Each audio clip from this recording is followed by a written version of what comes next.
Processos com pedidos de sustentação oral. Processo número 9 da pauta da relatoria do desembargador federal Sebastião Ogê Muniz. Pedido de sustentação oral formulado pelo Dr. Cristiano Zanin Martins, representando os querelantes, e pela doutora Rosângela Wolff Moro, representando o querelado. Eminente relator, esse processo, eu quero fazer uma consulta antes de iniciarmos, é um processo que tem segredo de justiça. Então, Vossa Excelência vai manter o segredo de justiça? Senhor presidente, quanto ao julgamento, eu não vejo necessidade, Sim. Porque não farei uso de transcrições de conversas telefônicas interceptadas. Os demais colegas estão de acordo? Sim, inclusive, se não me engano, há uma petição abrindo mão de sigilo também pelas partes, né? Sim. Muito bem. Então, por unanimidade, a sessão levantou o sigilo do presente processo. Com a palavra o relator para o relatório e depois, então, teremos... Pois não. Diria Vênia para apresentar. A primeira delas era, na verdade, em relação ao sigilo. Eu não entendi se ficou superado o sigilo ou se o sigilo está mantido apenas em relação às conversas telefônicas. Está superado o litígio. Não, de minha parte, desculpa, foi ótimo. De minha parte, seria apenas do julgamento. Das conversas eu manteria, porque tem uma reclamação... Foi boa a sua questão. Eu peço até o esclarecimento, até porque a própria assessoria de imprensa do tribunal fez uma consulta a mim, e acredito que também a colega advogada, sobre demandas de imprensa. Então, eu gostaria de ter a definição também do tribunal sobre o que se pode dizer sobre esse processo. Com a palavra o relator. Tá. Não exatamente o que se pode dizer. A limitação que eu tenho, até a dificuldade que nós temos, os nossos processos, a maioria deles são processos eletrônicos. O processo eletrônico, as questões são muito mais fáceis de ser gerenciadas, porque pode-se pinçar um documento num evento e decretar o sigilo dele. No processo físico, não. No processo físico, esse é o problema. Por isso que, pelas razões já conhecidas, eu mantive o sigilo e tal. E senhor presidente, meu entendimento é de que o julgamento pode ser público e não haveria problema nenhum quanto ao acórdão, mas eu manteria o sigilo em respeito ao que foi decidido até numa reclamação 23457. Então, aqui, Vossa Excelência torna público apenas o julgamento? O julgamento. Eu não vejo problema de publicidade do acórdão e tudo mais, mas manteria o sigilo porque ele decorre reflexamente de uma decisão tomada pelo Supremo Tribunal Federal numa reclamação, se não me engano, da Presidente da República. Exato. É apenas em relação a essa colocação feita pela própria assessoria de imprensa do tribunal. Não, acho que é procedente a dúvida que você se, quer dizer, houver alguma pergunta da imprensa, se os advogados podem fazer as suas colocações, só para ter essa garantia então, e segurança. Eu vou colher o voto. Os demais colegas estão de acordo com a proposta do relator? Sim. De acordo? Acordo. Público só o julgamento. Tá? Então, o julgamento, por decisão da sessão, será público, mas mantido o sigilo das peças processuais. É isso, né? Isso. Tá. Perfeito. Determinada a juntada de notas taquigráficas. Se me permite, eu teria mais uma questão de ordem. Sim. Com relação ao tempo que será franqueado aos advogados. Sim. Porque, ou se será o tempo do artigo 241, inciso 5 do Regimento Interno, que trata do julgamento da ação penal originária, ou se será o tempo do artigo 172. E nesta hipótese, como são 6 querelados e muitos fatos, eu pediria a aplicação do prazo em dobro, do prazo segundo, se decidir pela aplicação do artigo 172 do regimento.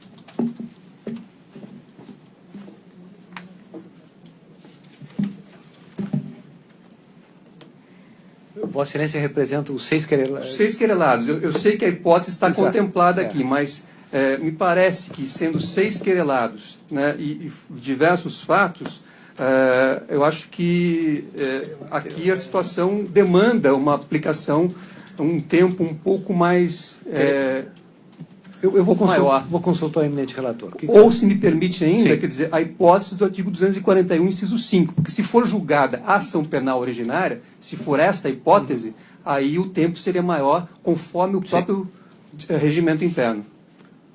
O relator. Com a palavra o relator, então. Senhor presidente, só estou Pois não. tentando acessar o regimento. Só um minutinho, por favor.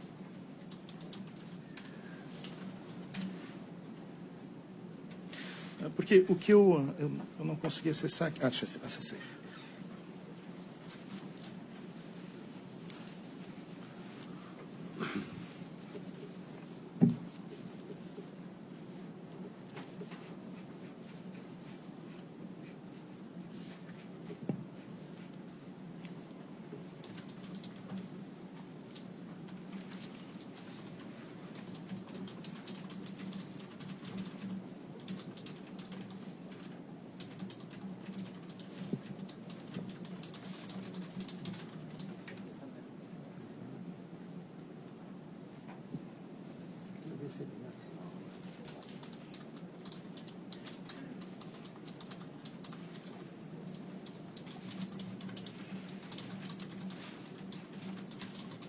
Senhor presidente, eu já exercia a presidência da turma e realmente não me recordava desses dois dispositivos em cotejo, né?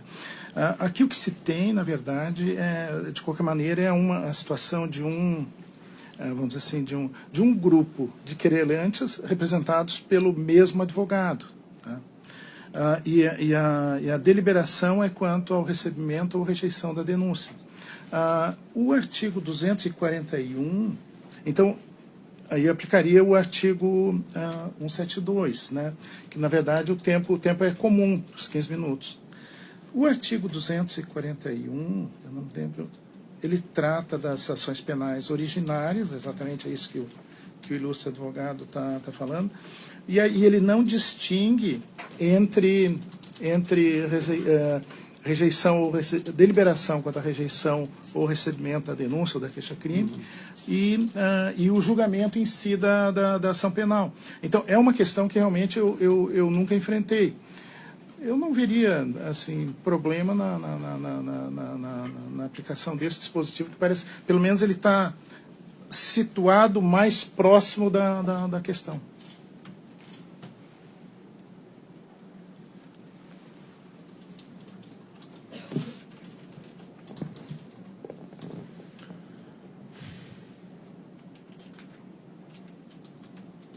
Excelência faz a aplicação, então, 241, inciso 5º. Eu não veria problema, senhor. Não veria problema. Vou consultar os demais colegas. Então, desembargador Gebran, quanto a essa questão. Eu acho que a regra que se implica no caso concreto, com a devida vinha do relator, é do 172. 241, ao meu juízo, trata do julgamento da ação e não do recebimento da ação penal privada subsidiária da pública. Então, e a regra do 172, inclusive, fala na multiplicidade do dobro do prazo, exclusivamente quando houver litisconsortes não representados pelo mesmo advogado, que não é o caso. Agora, se Vossa Excelência entender em estender o prazo para o dobro, de 15 para 30 minutos, eu até não me oporia.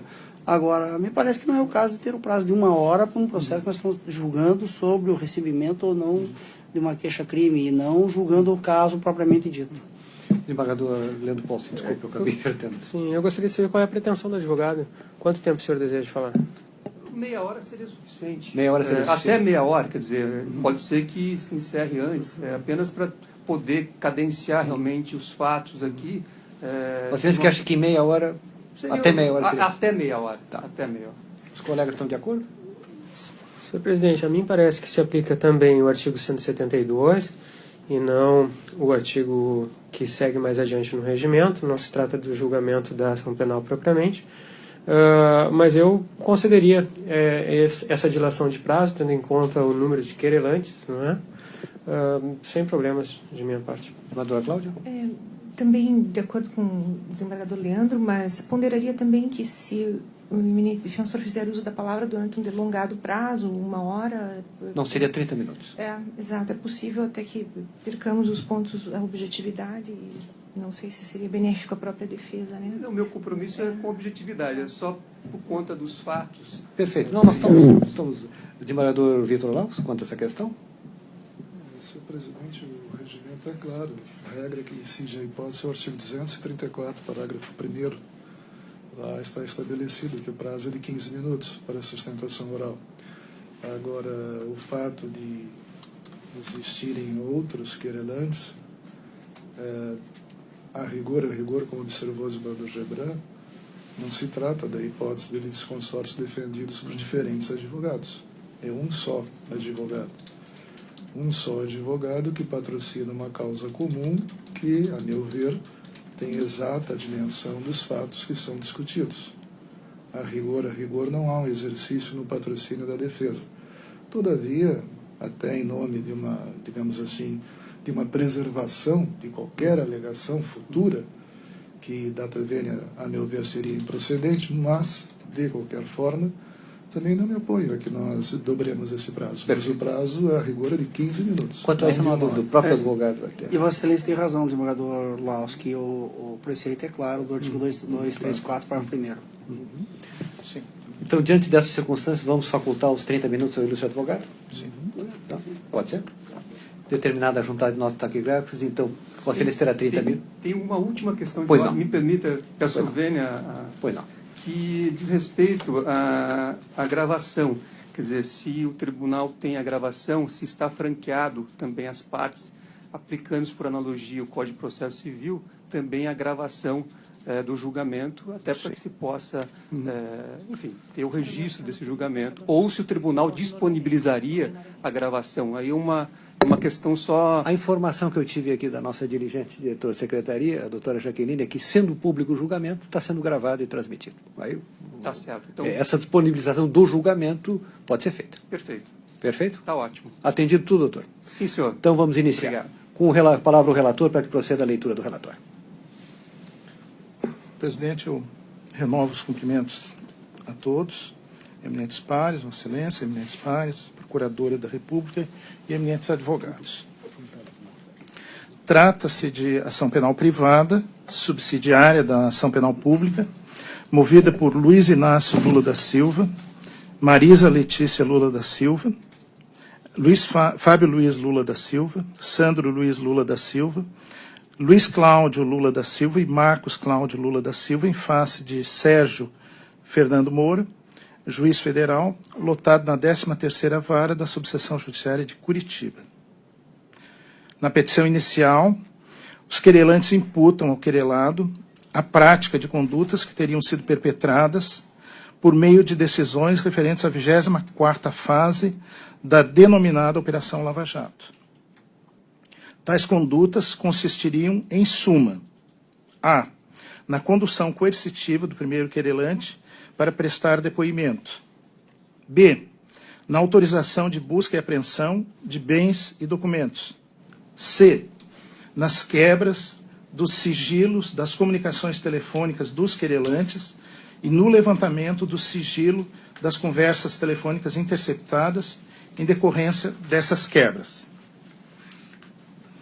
Destacam-se na petição inicial desta queixa-crime subsidiária, no que tange a condução coercitiva do primeiro querelante, os seguintes trechos que eu transcrevo no relatório, mas me permito não fazer a leitura que já é conhecida.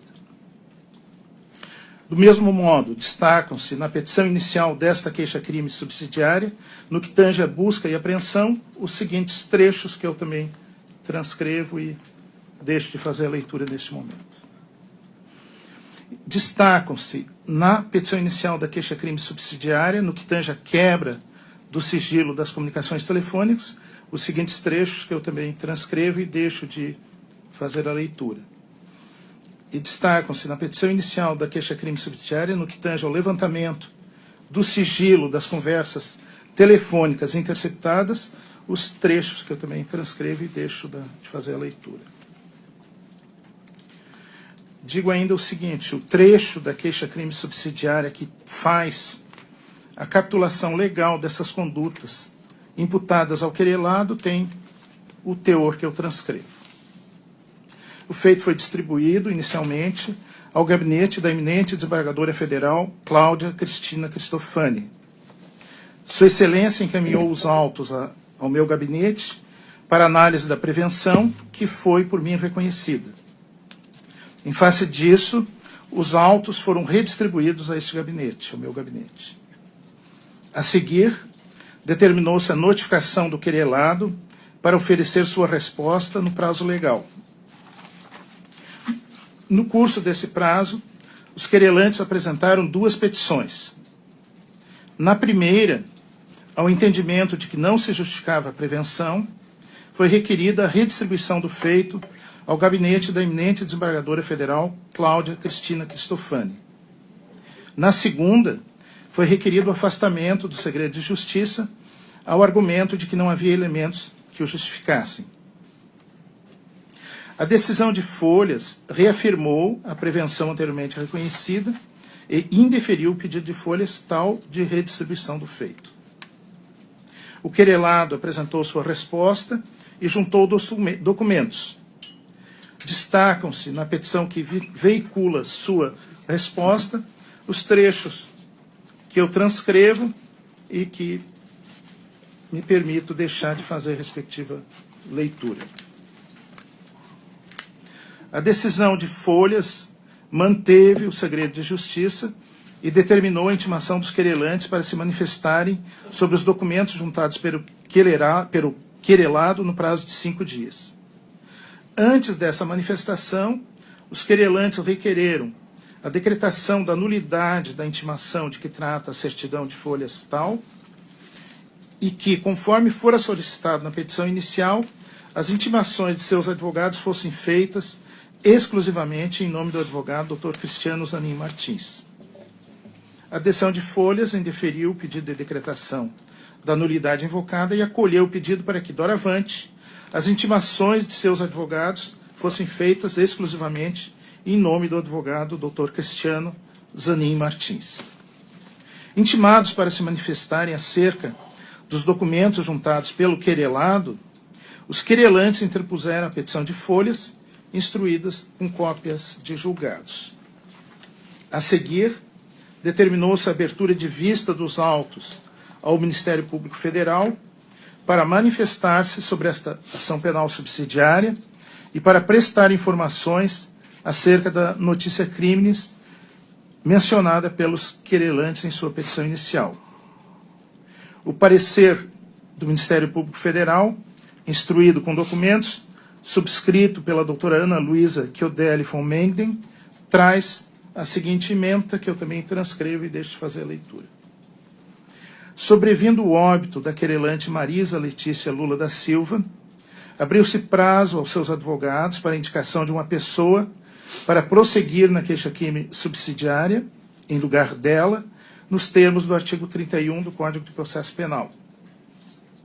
Após o deferimento do pedido de prorrogação desse prazo, foi juntada a petição de Folhas tal, por meio da qual o querelante Luiz Inácio Lula da Silva, na qualidade de cônjuge de Marisa Letícia Lula da Silva, falecida, exerceu seu direito de prosseguir na ação penal subsidiária no lugar dela. O pedido foi acolhido, foi indeferido o pedido de digitalização dos autos formulados pelos querelantes, o feito foi incluído em pauta para deliberação acerca do recebimento ou rejeição da queixa-crime subsidiária. É este, senhor presidente, o relatório. Doutor Cristiano Zanin, seja muito bem-vindo ao tribunal. Vossa Excelência tem a palavra por deliberação da sessão por 30 minutos. Excelentíssimo senhor Carlos Eduardo Thompson Lenz, digníssimo desembargador federal, presidente desta colenda sessão, excelentíssimo senhor desembargador federal Sebastião Auger Muniz, digníssimo relator desta ação penal, excelentíssima senhora desembargadora Cláudia Cristofani, eminente integrante desta colenda sessão, eminentes senhores desembargadores, excelentíssima senhora representante do Ministério Público, excelentíssima senhora advogada com a qual divido essa tribuna, senhoras e senhores aqui presentes. Como exposto no bem elaborado relatório lido pelo eminente desembargador relator, esta ação veicula pedidos formulados por 6 querelantes em face do juiz federal lotado na 13ª Vara Criminal de Curitiba, apontando a prática de 2 delitos, a saber, o primeiro, do delito de abuso de autoridade, previsto na Lei Federal 4.898, de 65. E também o artigo 10º da Lei 9296, de 96, que trata das interceptações telefônicas. Nesse momento, nós estamos avaliando se é caso do recebimento desta queixa-crime subsidiária. Então, o que deve ser analisado, na forma do artigo 395 do Código de Processo Penal, é se a queixa é inepta, se falta algum pressuposto processual ou condição para o exercício da ação, ou se falta justa causa. É isto que diz a lei para este momento processual. Pois bem, primeiramente eu gostaria de destacar o cabimento desta queixa-crime subsidiária. Não se discute que a ação penal pública é de titularidade do Ministério Público. Ocorre que a própria Constituição Federal, no seu artigo 5º, inciso 59, diz que a ação penal pode ser intentada pelos vítimas se o Ministério Público não o fizer no prazo legal. Na hipótese do crime de abuso de autoridade, diz a lei que o Ministério Público, a partir do recebimento dos elementos de autoria e materialidade, dispõe de 48 horas para tomar as providências cabíveis em relação à persecução penal. E no caso do artigo 10º da Lei 9296, evidentemente que cai na hipótese do artigo 46 do Código de Processo Penal, que estabelece um prazo de 15 dias para o Ministério Público tomar os atos de persecução necessários para o caso. Pois bem, a notícia criminis apresentada pelos aqui querelantes ao Ministério Público Federal foi protocolada no dia 16 de junho de 2016. Então, notícia criminis protocolada pelos querelantes junto ao Ministério Público no dia 16 de junho de 2016. O que aconteceu na sequência? Foi cumprido o prazo de 48 horas ou de 15 dias? Evidentemente, não. Há uma certidão, uma ata notarial, na verdade, juntada às folhas 380 desses autos, que mostra que o Ministério Público ficou absolutamente inerte em relação à notícia criminis que foi apresentada pelos querelantes. Essa ata diz com muita clareza que nenhuma, a partir inclusive de elementos colhidos na própria Procuradoria, que nenhum ato foi praticado em virtude, aspas, da complexidade do caso. Então, a inércia foi o caminho adotado pelo Ministério Público, supostamente, face àquilo que se chamou de complexidade do caso. Pois bem, depois de 5 meses de inércia do Ministério Público em relação à notícia criminis que fora protocolada, como eu disse, no dia 16 de junho de 2016, não restou aos querelantes outra alternativa senão a propositura, na forma da Constituição Federal e da lei, de uma queixa-crime subsidiária, o que ocorreu, melhor, no dia 18 de novembro de 2016, ou seja, 5 meses depois da notícia crime ter sido protocolada e não ter sido tomada nenhuma providência pelo Ministério Público Federal. Então, evidentemente que aqui estão presentes os requisitos que autorizam a vítima ou as vítimas a manejarem a ação penal privada como substitutiva da pública diante da inércia do Ministério Público. Outro dado importante ser ressaltado é que esta queixa preenche todos os requisitos do artigo 41 do Código de Processo Penal, pois ela contém a exposição dos fatos criminosos de forma individualizada, todas as circunstâncias, a classificação dos crimes e o rol de testemunhas. Eu lembro aqui, desde logo, que os elementos de tipicidade que estão em discussão nesta queixa-crime chegaram, inclusive, a ser abordados pelo saudoso e eminente ministro Teori Zavascki na reclamação constitucional, já mencionada aqui pelo eminente relator, que foi a reclamação 23.547, proposta pela então presidente da República perante o Supremo Tribunal Federal. Eu vou abordar depois com mais vagar, mas registro, desde logo, para os fins do artigo 41 do Código de Processo Penal, que são os requisitos de admissibilidade da queixa, que, como eu disse, os elementos de tipicidade foram reconhecidos já por um ministro do Supremo Tribunal Federal, nos autos dessa reclamação que eu citei há pouco, e também por meio de manifestações espontâneas de outros ministros daquela Suprema Corte, como eu vou expor com mais vagar na sequência. Eu começo agora ingressando, posto, então, que estão presentes todos os elementos para o recebimento desta ação, eu passo a tangenciar os fatos aqui discutidos, para que Vossas Excelências possam aquilatar efetivamente que aqui há indícios sólidos, para dizer o menos nesta etapa da ação penal, de que foram praticados aqueles crimes que eu citei no início da minha sustentação. O primeiro fato em discussão, como registrado já no relatório lido pelo eminente desembargador relator, foi a condução coercitiva do ex-presidente da República, Luiz Inácio Lula da Silva, que foi autorizada pelo querelado no dia 29 de fevereiro de 2016 e executada no dia 4 de março de 2016. Esta condução coercitiva, que implicou na privação da liberdade do ex-presidente da República por cerca de 6 horas, foi tomada pelo querelado sem nenhuma previsão legal, sem nenhuma base jurídica. Por quê? Porque a condução coercitiva está disciplinada na legislação brasileira. Mais precisamente, se trata de investigado, está disciplinada no artigo 260 do Código de Processo Penal, como Vossas Excelências bem sabem.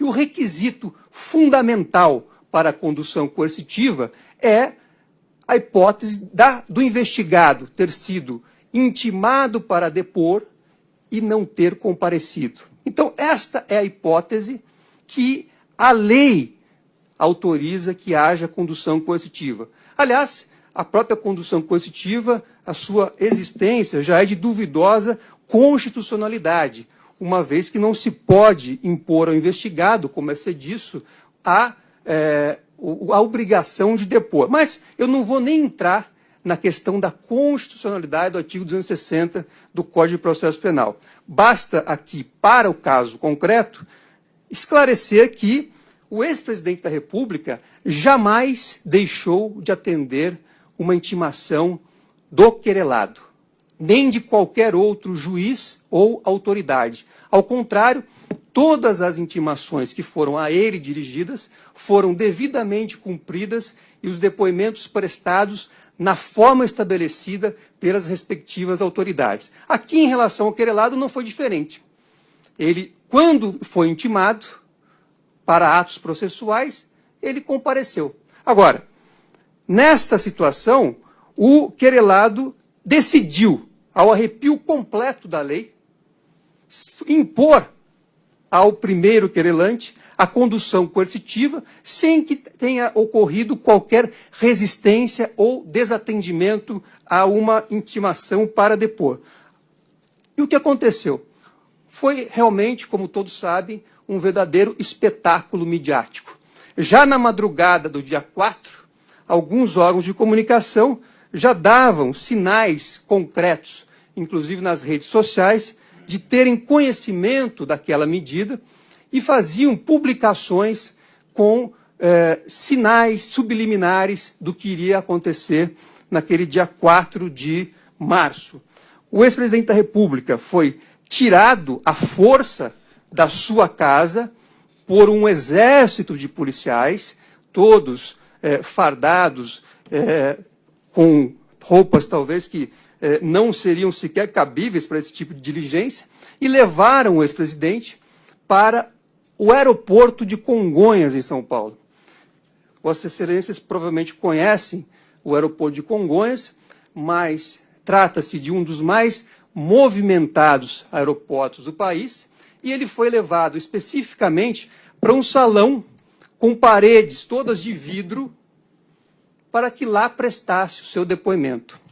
E quais foram os fundamentos apresentados pelo juiz? Primeiro, não tinha o fundamento do desatendimento à prévia intimação. Então, esse que é o requisito da lei, já estava completamente superado, porque Sua Excelência sequer se preocupou com os requisitos legais. Mas disse Sua Excelência na decisão, simplesmente que teriam surgido indícios de que o ex-presidente poderia estar envolvido em atos ilícitos. Ora, senhores desembargadores, é evidente que isso não é uma fundamentação, muito menos para aplicação de uma medida com esta gravidade. Jamais se poderia ter imposto a um ex-presidente da República que não praticou qualquer ato ilícito ou a qualquer cidadão brasileiro uma condução coercitiva fora das hipóteses legais, porque isso fere a Constituição Federal, fere os tratados internacionais que o Brasil se obrigou a cumprir e fere a legislação. Mas aqui é mais do que ilegalidade, é mais do que inconstitucionalidade, é mais do que afronta a tratados internacionais. O que havia, claramente, era a intenção de enxovalhar a honra do ex-presidente da República, levando-o para um local público com ampla circulação de pessoas, apenas para que fosse exibido com a sua liberdade constrita, para que fosse fotografado com a sua liberdade constrita, para que fosse visto pela sociedade como se tivesse praticado algum ato ilícito.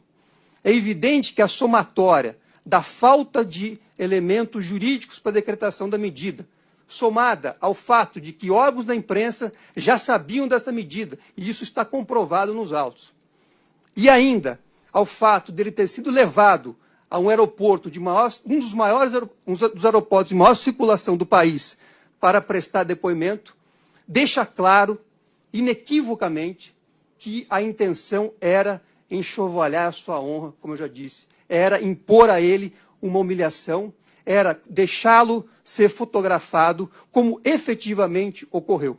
É um ato que todos os brasileiros acredito que conheçam, porque foi amplamente divulgado. Quando o eminente ministro Marco Aurélio tomou conhecimento do assunto, estou me referindo a um ministro do Supremo Tribunal Federal, portanto, não é aqui um relato da defesa ou do advogado dos querelantes. É um relato de um ministro do Supremo Tribunal Federal numa declaração dada ao jornal O Globo no mesmo dia 4 de março. Disse Sua Excelência, será que ele, referindo-se ao primeiro querelante, queria esta proteção? Por quê? Porque também disse o juiz que estava adotando aquela medida, acreditem, para proteger o primeiro querelante. Então, ele foi levado à força por um grupo de policiais para ser protegido, segundo Sua Excelência, o querelado. Então, disse o ministro Marco Aurélio, será que ele, o primeiro querelante, queria esta proteção? Eu acredito que, na verdade, esse argumento foi dado para justificar um ato de força. Isso implica em retrocesso e não em avanço. Essas são as palavras, sublinho, não deste advogado, mas são palavras de um ministro do Supremo Tribunal Federal que, no dia dos fatos, já avaliou a gravidade da conduta do magistrado de primeiro grau e deu essa declaração a um órgão de imprensa, mostrando a sua perplexidade, mostrando que ele entendia ali haver um ato de força que implica em retrocesso para o próprio país. Então, aqui eu chamo a atenção de Vossas Excelências que, efetivamente, este fato, com essas considerações, e que foram abonadas até mesmo por um ministro do Supremo Tribunal Federal, mostram que este primeiro fato praticado pelo querelado é, sim, um fato típico, é, sim, um ato de abuso de autoridade, porque não se exerceu aqui a autoridade inerente ao cargo. O que houve, claramente, foi um abuso desta autoridade. E este abuso tem contornos típicos na legislação brasileira e é suficiente, ao menos por hora, para motivar o recebimento desta queixa-crime para se colher, durante a instrução, maiores elementos que vão abonar ou não se essa condução coercitiva foi um ato de força, como disse o ministro Marco Aurélio, se foi um abuso ou não. Mas os contornos da tipicidade claramente estão expostos aqui em relação a esse primeiro fato. O segundo fato, abordado na queixa-crime, também sob o enfoque do abuso de autoridade, diz respeito às interceptações telefônicas que foram também autorizadas por Sua Excelência. Sua Excelência decretou, por decisão proferida no dia 19 de fevereiro, a interceptação telefônica de todos os telefones dos querelados, colaboradores do Instituto Lula e também, mais uma vez, pasmem Vossas Excelências, também do nosso escritório, dos advogados dos querelantes. Sua Excelência determinou que o principal ramal dos escritórios dos querelantes, que representam os primeiros querelantes em ação penal que tramita na 13ª Vara Federal, que esse principal ramal do escritório fosse interceptado. Ah, mas ele não sabia que era um escritório de advocacia. Vossas Excelências podem consultar nos autos que o querelado foi avisado não uma vez, ele foi avisado 2 vezes pela empresa de telefonia de que estava interceptando um escritório de advocacia. Pois bem, então, esta interceptação, como eu disse, que alcançou todos os querelados, colaboradores do Instituto Lula e até mesmo os advogados, foi decretada no dia 19 de fevereiro de 2016. Os fundamentos aqui adotados foram meramente remissivos. Não há sequer fundamentação. É tendo em vista o que foi decidido anteriormente, na condução coercitiva, então se adotou aqui a interceptação ampla de inúmeros telefones. É preciso lembrar que a lei que disciplina a interceptação telefônica diz claramente no seu artigo 2º que não será admitida a interceptação de comunicações telefônicas quando ocorrer qualquer das hipóteses. Então, não será, é imperativo. 1. Não houver indícios razoáveis de autoria ou participação em infração penal. 2. A prova puder ser feita por outros meios disponíveis. 3. O fato investigado constitui infração penal punida, no máximo com pena de detenção. Sua Excelência, o querelado, sequer analisou esses requisitos do artigo 2º ao proferir esta lei. Mas, mais uma vez, é caso de ilegalidade? Não. É caso, primeiro, de afronta à Constituição, porque o artigo 5º, inciso 12, diz claramente que são invioláveis os sigilos das comunicações telefônicas. 2. Fere tratados internacionais que o Brasil se obrigou a cumprir, que asseguram a privacidade a todos os cidadãos. E 3, fere a própria lei das interceptações telefônicas, porque claramente aqui não era caso de interceptação telefônica. Mas, repito, não estou analisando simplesmente sob o prisma da legalidade da medida, mas sim qual foi a intenção do agente público ao decretar esta interceptação telefônica.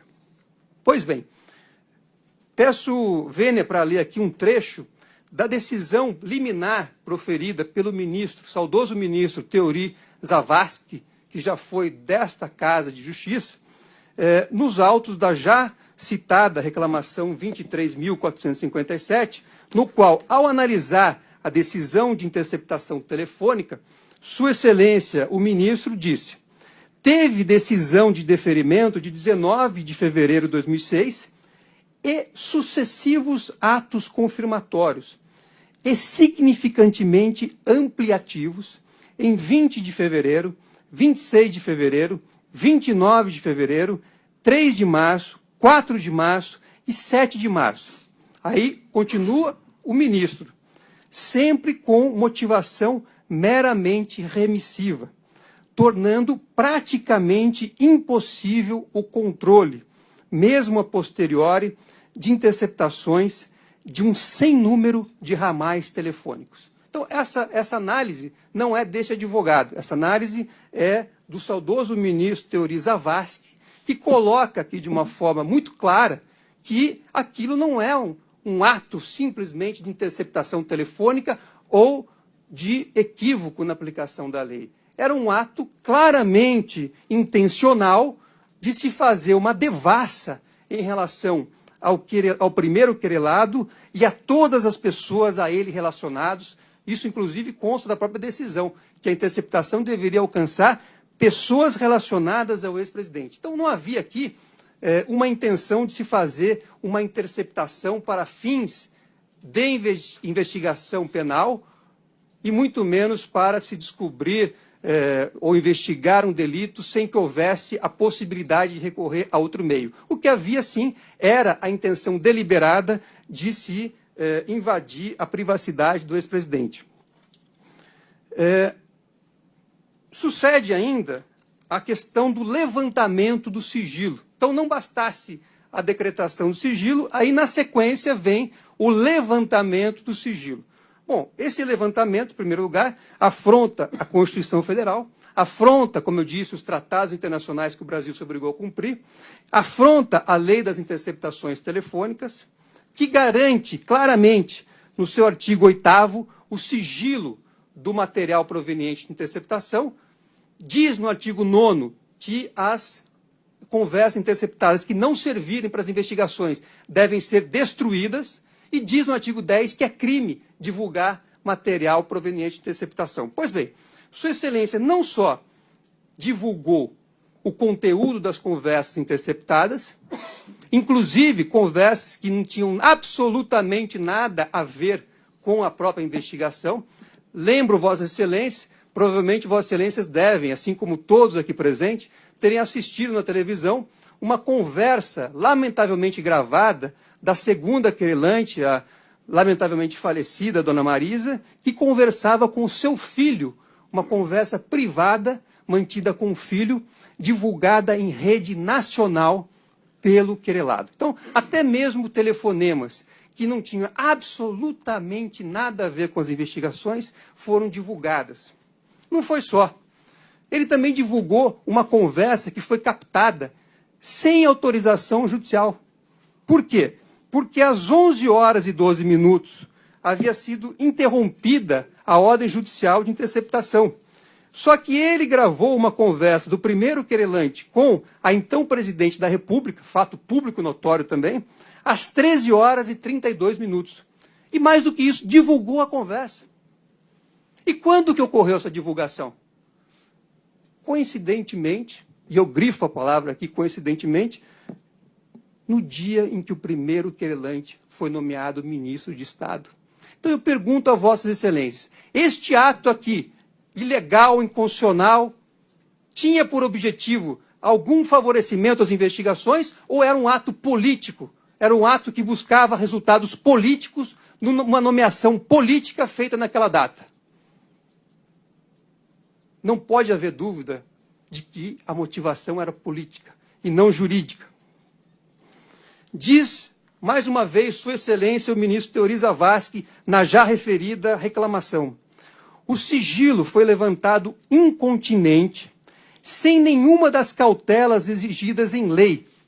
Passou por análise que, evidentemente, é a palavra do ministro, não cabia ao juízo reclamado. A divulgação pública das conversações telefônicas interceptadas, na circunstância em que ocorreu, comprometeu o direito fundamental a garantia do sigilo que tem assento constitucional.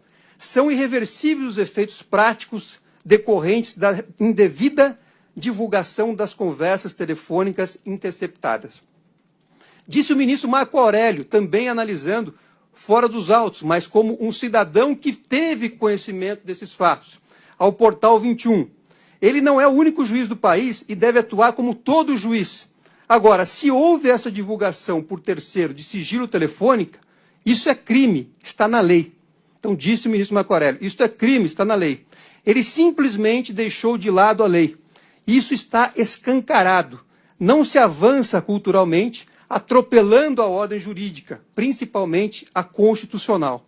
Ora, então, se houve um ato desta gravidade praticado pelo querelado, inclusive, como bem observou o ministro Theory, quando não havia sequer competência, então, houve aqui a prática de um ato de abuso de autoridade, quando o querelado sequer tinha competência para atuar na ação, uma vez que, por expressa disposição constitucional, ele havia perdido essa competência ao interceptar gravação com a então presidente da República. Então, um juiz que pratica um ato que atenta flagrantemente contra a Constituição, a lei, e que pratica este ato depois de ter perdido a sua competência jurisdicional, e que pratica este ato no dia em que o querelado é nomeado ministro, divulga em rede nacional, isto é ato de autoridade ou isto é abuso de autoridade? Mais um fato diz respeito à busca e apreensão, também realizada, decretada no dia 24 de fevereiro e executada no dia 4 de março.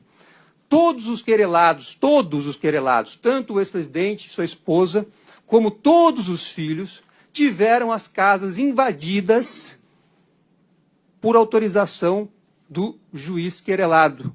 E qual a fundamentação? Nenhuma. Principalmente em relação aos querelados, ao terceiro, quarto, quinto e sexto querelado.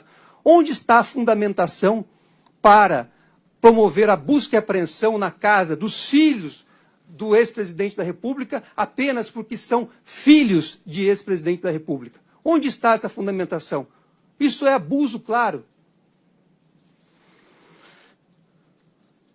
O ministro Marco Aurélio, no RHC 117.039, diz o seguinte: o que é uma busca e apreensão? É algo devastador, é algo de repercussão maior, principalmente para aqueles que estão no mercado, que precisam da confiança dos co-cidadãos. Então, o ministro Marco Aurélio dá uma dimensão do que é a busca e apreensão. Agora, se a busca e apreensão é decretada sem qualquer fundamentação, apenas com a intenção de humilhar o cidadão, isso é abuso. O que disse a defesa do querelado nesses autos? Que se está a instituir o crime de hermenêutica. Ora, não se está discutindo a possibilidade de um juiz seguir o caminho A ou o caminho B que a lei estabelece. Isso não é crime. Se houver equívoco, será corrigido pela via recursal. Mas aqui o que se tem não é erro de interpretação. Até porque os dispositivos invocados não deixam qualquer dúvida, como eu disse, sobre a interpretação legal e constitucional. Isso fica muito claro nas passagens do ministro Theory Zavascki e nos comentários feitos por outros ministros, inclusive do próprio Supremo Tribunal Federal. Não é discussão sobre interpretação de lei, é discussão sobre a intenção de humilhar, de expor e de causar danos à imagem de um ex-presidente da República e de sua família.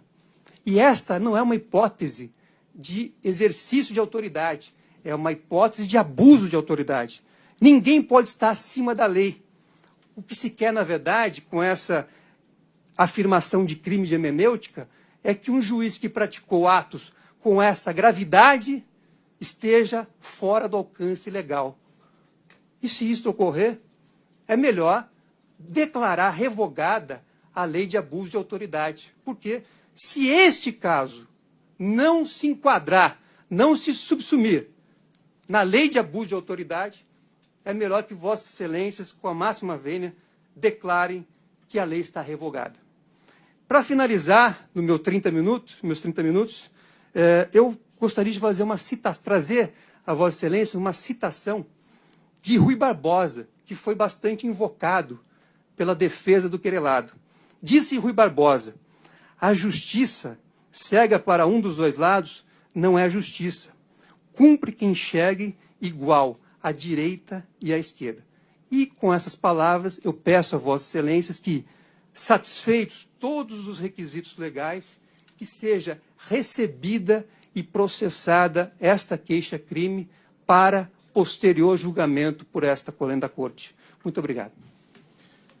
Cumprimentando o eminente advogado, convido agora a doutora Rosângela Moro para fazer uso da tribuna. Doutora Rosângela, seja muito bem-vinda. Vossa Excelência tem o prazo regimental. Ok. Excelentíssimo senhor desembargador federal Carlos Thompson Flores, presidente desta 4ª sessão. Excelentíssimo senhor desembargador federal Sebastião G. Muniz, relator da queixa-crime em questão, nas pessoas de quem eu cumprimento os demais ilustres desembargadores e desembargadora federal aqui presentes. Saúdo também o Ministério Público Federal, saúdo os servidores dessa casa, saúdo os advogados e os estudantes aqui presentes. Circunstancialmente, decide-se, nessa sessão, o recebimento ou não da proposta, da queixa-crime proposta pelo ex-presidente Luiz Inácio Lula da Silva contra o juiz federal Sérgio Moro por supostos crimes de abuso de autoridade. Seria mais um caso judicial com suas provas, fatos e circunstâncias que abarrotam a agenda judicial. Contudo, com um olhar mais atento, revela-se que a importância deste caso transcende os fatos, as circunstâncias e as provas de uma querela. O que realmente se discute neste processo é a independência judicial. Discute-se se os juízes podem ser livres para interpretar a lei, independentemente do poder político e econômico das partes envolvidas, ou se os juízes devem ser escravos dos interesses pessoais dessas pessoas. Discute-se, excelências, se os juízes podem praticar o direito sujeitos apenas à lei e às suas convicções, ou se eles têm que se intimidar, se eles devem ficar sujeitos a intimidações por parte de pessoas políticas e economicamente poderosas. Como é notório, o ex-presidente, durante a interceptação telefônica, ele foi surpreendido em diálogo, orientando os seus subordinados que os agentes da lei não poderiam ter liberdade para sequer investigá-los sem sofrer as consequências legais. Literalmente, o ex-presidente afirmou: eles têm que ter medo. E a presente queixa-crime segue à risca essa orientação. Mas não é só essa queixa-crime. Como foi divulgado na imprensa, o ex-presidente já moveu diversas ações cíveis pleiteando indenizações vultuosas contra veículos de imprensa, porque estavam fazendo o seu papel, exercendo a sua liberdade de imprensa e por divulgarem notícias que não eram exatamente favoráveis ao ex-mandatário, que inclusive revelavam escândalos criminais do período de seu mandato. Ele moveu ações cíveis, pleiteando indenizações milionárias também contra agentes da Polícia Federal, responsáveis pelas investigações na Operação Lava Jato, e também contra integrantes, membros, procuradores da República, encarregados deste mesmo caso. Afinal, como ele mesmo disse, eles têm que ter medo. Contudo, essa interpretação, essa pretensão intimidatória, não parece levar em conta a independência das nossas cortes de justiça, que certamente não darão acolhida a essa tentativa de intimidação dos agentes da lei e da própria magistratura. Eu lembro também Rui Barbosa. Eu vou lembrar que no final do século XIX, o juiz de direito Alcides de Mendonça Lima, aqui do estado do Rio Grande do Sul, foi processado criminalmente e, inclusive, condenado por crime de abuso de autoridade pelo Superior Tribunal de Justiça, também aqui do Rio Grande do Sul, pelo simples fato de ter interpretado e aplicado a lei em contrariedade aos interesses do então presidente do Estado, senhor Júlio de Castilhos. Naquela ocasião, foi necessária a intervenção do maior jurista e advogado brasileiro de todos os tempos, aqui já lembrado, Rui Barbosa.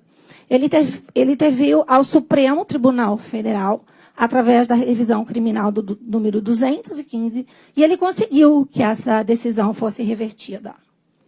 Rui Barbosa produziu, então, o célebre escrito O Júri e a Responsabilidade Penal dos Juízes, no qual ele criticou a criminalização da interpretação e da aplicação da lei e, graças à sua posição, ele obteve não só o julgamento favorável ao condenado, mas o sepultamento desde 1897 do crime de hermenêutica, essa perigosa figura do crime de hermenêutica.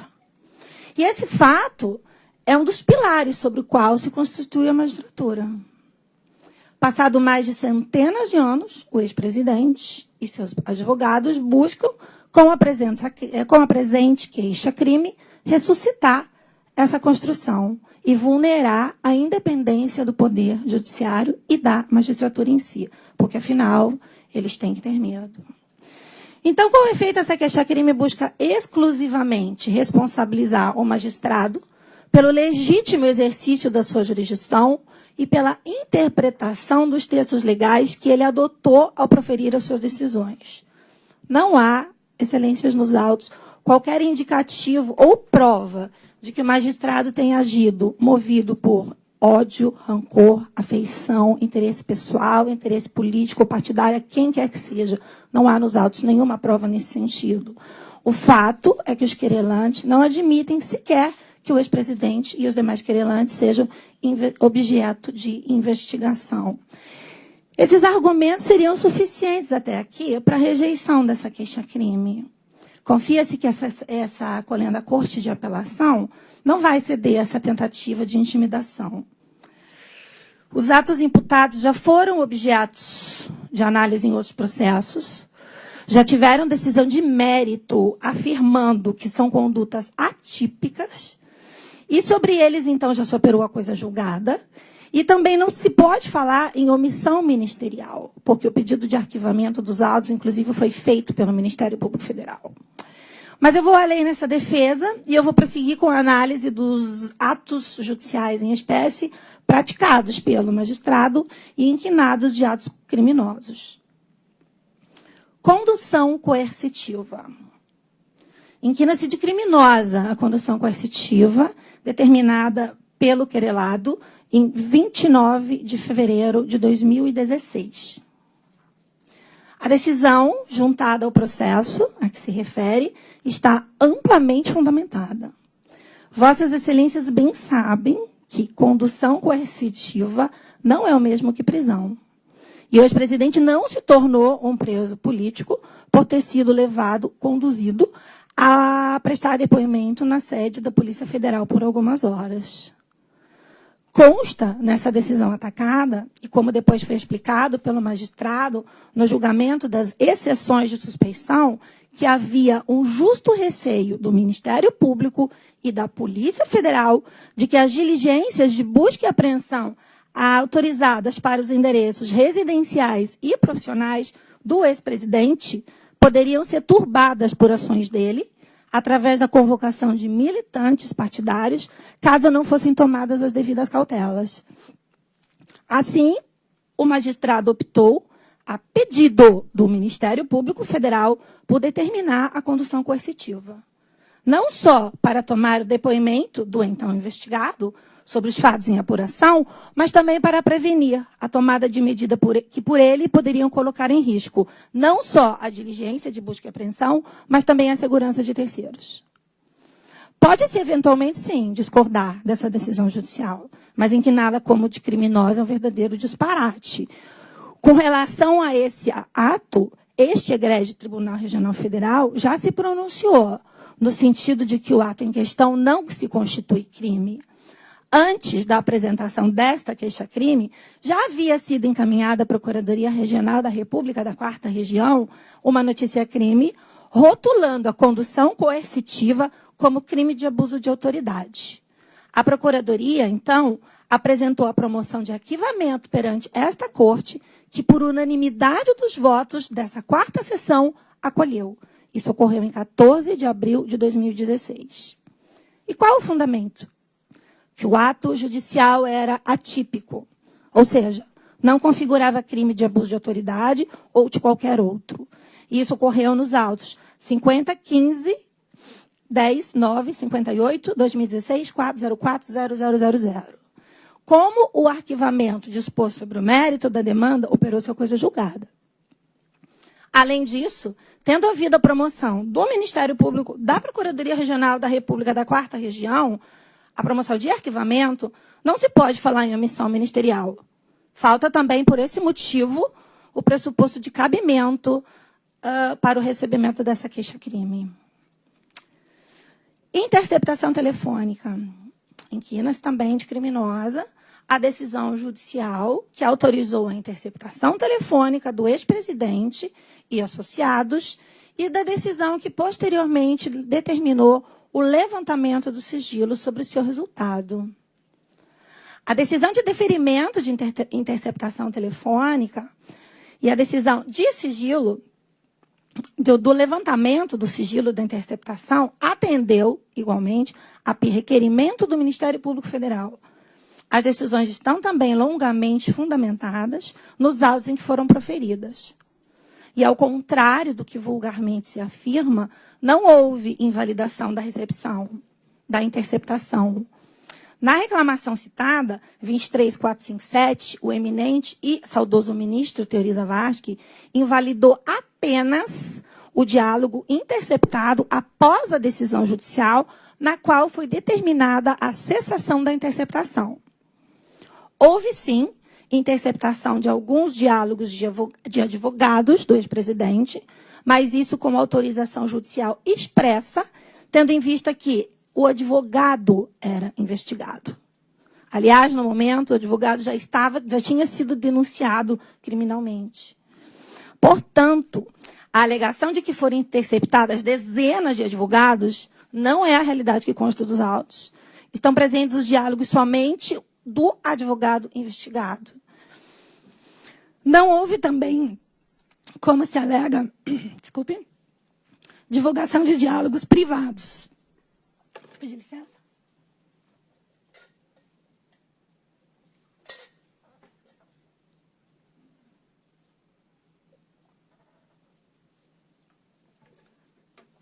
Os diálogos foram selecionados pela autoridade policial. E diálogos que eram aparentemente banais continham, sim, conteúdo probatório relevante. Como, por exemplo, menções, ainda que incidentais, de bens que, embora estivessem em nome de terceiros, suspeitava-se que pertenciam ao ex-presidente. É certo que o ministro Teori Zavascki,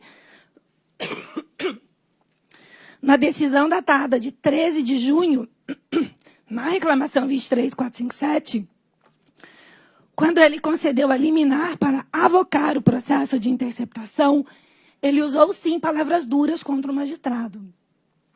Contudo, em seguida, quando ele submeteu essa liminar para apreciação do plenário, ele não mais fez qualquer referência a uma suposta atuação arbitrária do magistrado. E não fez menção a nenhuma necessidade de responsabilização. E, nesse mesmo sentido, nada foi afirmado pelo plenário do Supremo Tribunal Federal, quando ele ratificou a liminar em 31 de 3 de 2016. Ao final, por decisão em 13 de junho de 2016, na mesma reclamação, ele devolveu todos os processos para o magistrado, não reconhecendo a competência do Supremo para processá-los. E também, nessa ocasião, não fez nenhuma referência à necessidade de providências disciplinares em relação ao magistrado. Não há, portanto, qualquer ilegalidade nas decisões do magistrado, da interceptação e dos seus associados. No que se refere especificamente ao levantamento de sigilo sobre as interceptações telefônicas, apesar das razões fundamentadas já pelo magistrado, houve censura, mas exclusivamente por razões de competência, na reclamação 23457.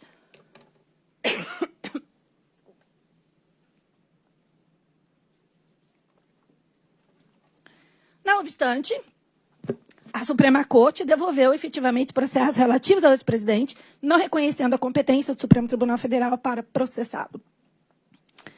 Embora o magistrado possa eventualmente ter errado no levantamento do sigilo, pelo menos considerando o que decidiu o Supremo Tribunal Federal, a revisão das decisões judiciais pelas instâncias superiores fazem parte do sistema judicial de erros e acertos, fazem parte do sistema do duplo grau de jurisdição.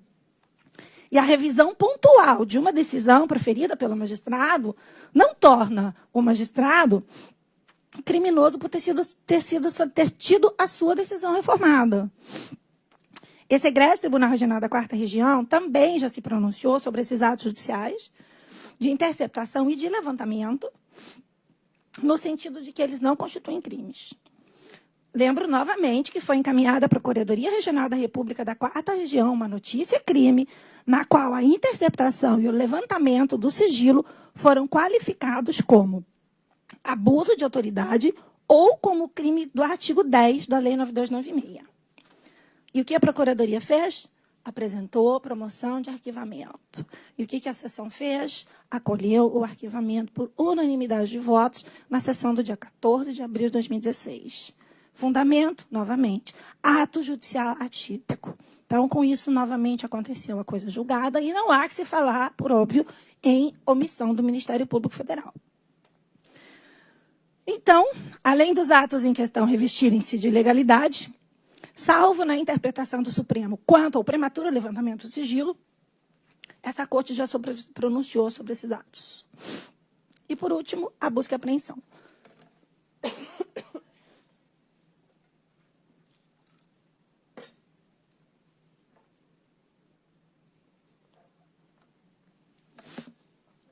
A pedido... Não, muito bem, obrigada. É que eu estou um pouco bem gripada. A pedido do Ministério Público Federal, o magistrado, em 24 de fevereiro de 2016, autorizou a busca e apreensão de provas no endereço do ex-presidente e seus associados. A decisão também está longamente fundamentada e importa destacar que a decisão delimita o objeto das buscas. A alegação dos querelantes de que a decisão carece de amparo legal está destituída de demonstração mínima e não corresponde à realidade do processo. Se, como os querelantes afirmam, houvesse excesso no cumprimento da decisão com relação a objetos sem relevância probatória criminal, o remédio cabível seria o pedido de restituição e não de uma queixa-crime. Dessa forma, o suposto excesso, da mesma forma, o suposto excesso no cumprimento desses mandatos, caso isso de fato tenha ocorrido, não podem ser reputados ao magistrado, porque ele não era executor dos mandatos, né? Os mandatos, os executores são os agentes policiais, não o magistrado. E na busca e apreensão foram, sim, colhidos diversos elementos probatórios relevantes, como objetos pessoais do ex-presidente, do já notório sítio de Atibaia, a indicar, aparentemente, que ele é o real proprietário, ao contrário do que também se afirma. Então, também aqui não houve qualquer crime de abuso de autoridade, sequer ilegalidade na decisão judicial. Seguindo, então, para finalizar os argumentos, excelentíssimos senhores desembargadores federais, como sinteticamente argumentado, as decisões judiciais impugnadas pelos querelantes estão longamente fundamentadas. Não padecem de ilegalidade, sequer foram tidas por inválidas nos processos em que foram tomadas, salvo, parcialmente, no que se refere ao aludido levantamento do sigilo, sobre os diálogos telefônicos. Mas isso, repita-se, por uma razão de competência. Pode-se, eventualmente, discordar de uma ou dessas decisões, mas inquiná-las de criminosa, carece de base argumentativa mais séria. Esses mesmos atos, conforme já dito, já provocaram diversas reclamações disciplinares movidas contra o magistrado, aqui, nessa corte, e também no Conselho Nacional de Justiça. Nenhuma dessas representações teve procedência. Todas, sem exceção, foram arquivadas. Se os órgãos disciplinares entenderam, por diversas vezes, que os atos judiciais em questão não reclamavam providências disciplinares e que teriam sido produzidos no regular exercício da jurisdição, é impossível caracterizá-los como crime de abuso de autoridade ou como qualquer outro crime. Portanto, também por esse motivo, a queixa-crime deve ser rejeitada. Demonstrou-se, então, sinteticamente, que as decisões judiciais tomadas pelo magistrado foram feitas com amparo na sua livre convicção, na aplicação da lei e na aplicação do direito.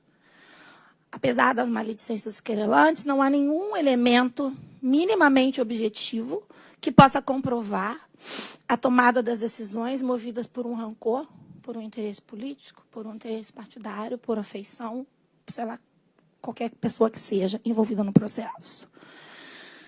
Demonstrou-se a falta de interesse, a falta de pressupostos da queixa-crime nos 3 autos.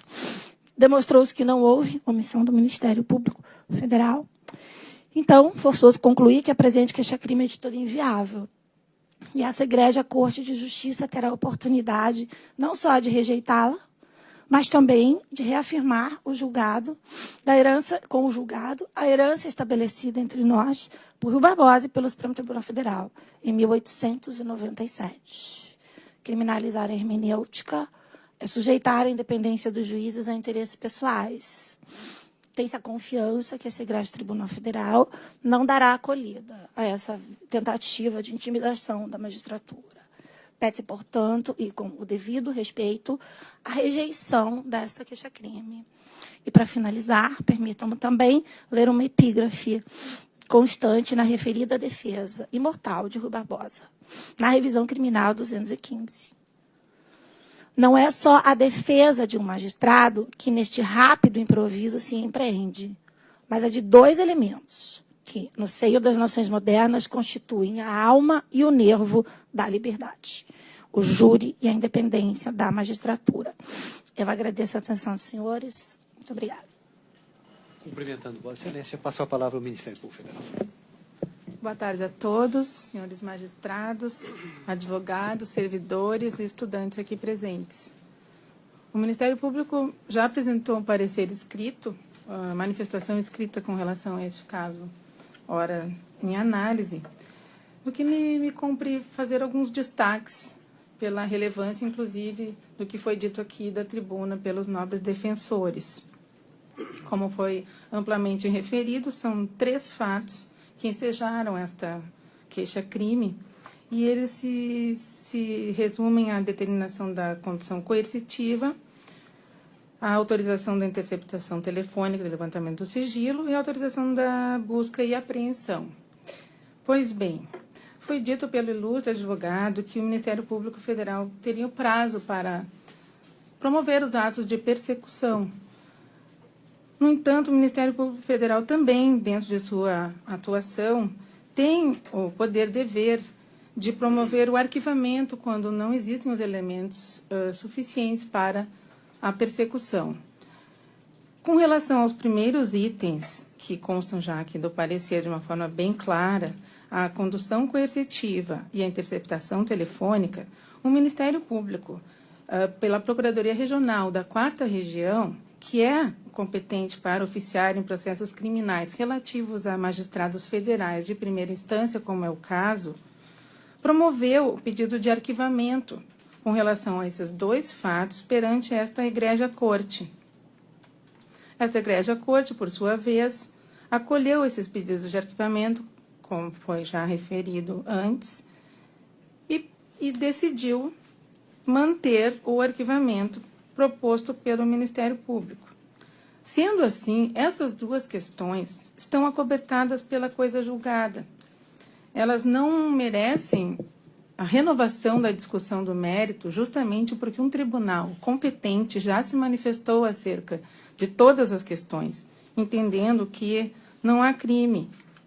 Portanto, quanto a esses 2 pontos, para o Ministério Público Federal é claro que não há como se receber a queixa-crime novamente endereçada agora à mesma corte. As decisões estão referidas aqui no parecer e destaco brevemente um ponto de cada ementa. Com relação à condução coercitiva, o item 2 do julgado que está citado no parecer escrito. No caso, a ordem de condução coercitiva do investigado foi determinada pela autoridade competente em decisão fundamentada com base em elementos concretos que justificam sua necessidade, adequação e proporcionalidade, e amparada no poder geral de cautela conferido aos magistrados, inexistindo o abuso de autoridade previsto no artigo 3º, a linha A, da Lei 4.898, de 65. Com relação à coisa julgada, ainda, objeto de outra decisão, refere-se A caracterização do abuso de autoridade na conduta do magistrado que determinou a condução coercitiva de investigado foi alvo de análise pela 4ª Seção desta Corte, a qual reconheceu a atipicidade da conduta, decisão sobre a qual recaem os efeitos da coisa julgada material. Indo além, quanto à interceptação telefônica, da mesma forma, a decisão, uma das decisões desta egrégia corte, assim refere, apenas vou referir uma breve passagem da ementa. Evidenciado que o magistrado não realizou voluntariamente interceptação telefônica sem que esta fosse acobertada pela necessária autorização judicial, não estando presente o dolo na conduta. Não há falar em substituição ao tipo penal previsto no artigo 10 da Lei 9.296/96. Ausente a intenção de revelar fato de que tinha ciência em razão do cargo e devesse permanecer em segredo, a conduta não se subsume ao tipo penal do artigo 325 do Código Penal. Pois bem, por esses motivos aqui referidos e no parecer escrito, quanto a esses 2 primeiros fatos, de rigor que a queixa-crime seja rejeitada. Esse é o entendimento do Ministério Público Federal. Indo além, com relação à busca e apreensão, a decisão que determinou essa medida vem citada também em seus trechos principais no parecer escrito, o qual não vou proceder à leitura, é uma decisão ampla, fundamentada e que aprecia todos os aspectos levados ao juiz pelo Ministério Público com base nas investigações que se travavam naquele momento. Diante disso, o juiz, pelo que se vê da decisão aqui transcrita, a decisão original, se debruçou em todos os indícios concretos, em todas as referências feitas por colaboradores, por documentos, tudo levado ao seu crivo para, então, proferir a decisão.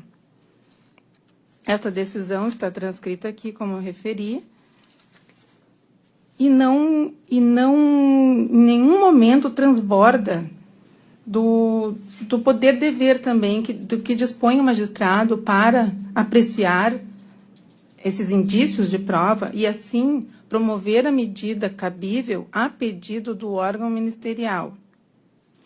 Faço uma referência com relação às pessoas que foram objeto dessa medida, como foi referido pelo nobre defensor aqui na tribuna.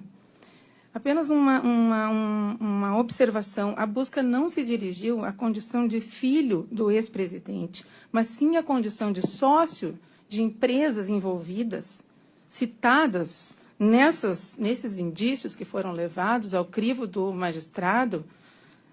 E então, a medida se baseou nessas questões de ordem prática e evidenciadas pelo que o magistrado entendeu que era necessária a busca, e não apenas por ser a condição de filho de um dos querelantes. Portanto, eles figuraria como sócio de empresas citadas ou referidas nesses indícios sobre os quais debruçou-se a decisão. De qualquer forma,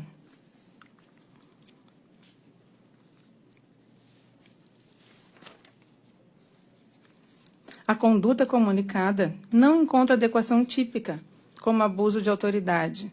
De forma alguma, ela transbordou o poder, o exercício regular da autoridade pelo magistrado que recebia diuturnamente todas as informações de uma operação vultosa que se desenvolvia na época e continua com seus desdobramentos atualmente. E a autoridade, então, é a autoridade competente para oficiar no procedimento, não excedeu nem abusou o poder por meio dessa medida, que encontra o suporte específico na legislação processual e é um meio de obtenção de prova. A ordem encontra-se devidamente fundamentada, como eu referi antes, a decisão é longa e ela refere ponto a ponto a questão das empresas e dos repasses monetários que estavam sendo evidenciados naquele momento. E o mais importante de tudo, que vem a coroar toda essa questão do não abuso de autoridade, diz respeito que a medida não é inédita, nem no curso da Operação Lava Jato, nem em outras operações, e tampouco em casos que sequer têm nome. Essas medidas elas são adotadas pelo Judiciário diuturnamente. Os juízes de varas estaduais, varas federais, em locais mais remotos deste país, fazem uso da medida empregada pelo ora querelado. Portanto, não é uma medida inédita, nem nessa operação, e tampouco em nosso ordenamento jurídico. É uma medida necessária, desde que os elementos, evidentemente, estejam presentes, como foi o caso aqui. Portanto, não se tem como entender que o ato de, seguindo todas as provas que estavam ali presentes, indícios, a pedido do Ministério Público, a autoridade competente não pudesse ou não devesse cumprir a sua função perante a sociedade. Trata-se também de uma medida que não foi genérica. Ela é clara, precisa e bem fundamentada. A descrição precisa das pessoas e dos endereços, a definição do objeto da medida, e há também a definição necessária relativa à execução da medida, tecendo vários detalhes de como ela deveria ser cumprida pela autoridade, o que efetivamente ocorreu.